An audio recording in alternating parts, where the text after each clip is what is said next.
Hello everyone and welcome to the Pisces Guide to Pop Culture. I'm of course your host TJ. Today I'm talking a little bit about my two books, my rom-com Country Road Romance, my Romantasy, A Bond of Blood and Stone. In particular, like the rural part of it. I've spoken here at the Pisces Guide and elsewhere about why I think it's really important that we tell stories that are about Appalachian rural folks. Not just, certainly rural folks in Appalachia, but also rural queer folks across the country. Obviously my own upbringing as a country kid, I'm a country boy deep down, I think really informs so much of my work, both, fiction but also nonfiction.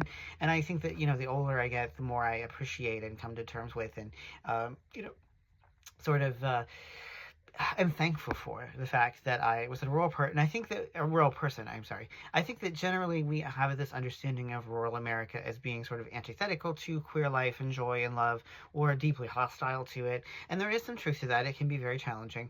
But I also think that, what I aim to do in both my romance and also my romantasy, including what I'm working on now, is to show the extent to which, rural America can be refigured. It is often much more queer accepting, or at least queer loving than might appear at first glance.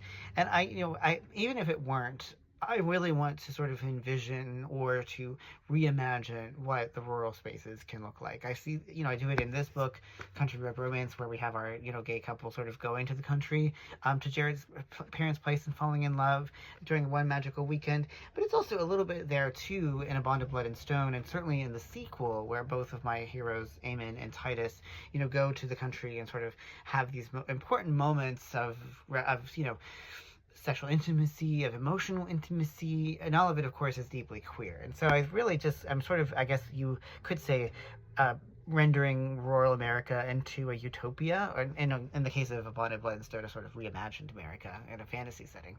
So I'm basically sort of taking the rural spaces of Appalachia and turning them into something a little different, like inverting them, playing with them, showing their queer potential.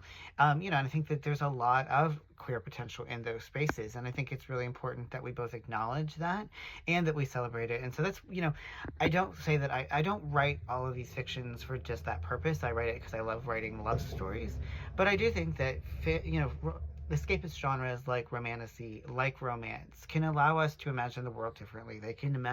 We can live or inhabit in a world that we would have it be, or that we would like it to be, rather than as it is. And I think that that's really the power. So I do want to just, give a final plug for my books, Bond of Blood and Stone and Country Road Romance. And I think that, there's a lot of queer power in Appalachia, and I take it as sort of a sacred duty to share and to create those stories. So as always, thanks so much for joining me here at the Pisces Guide to Pop Culture. I'm your host, TJ. Take care, y'all.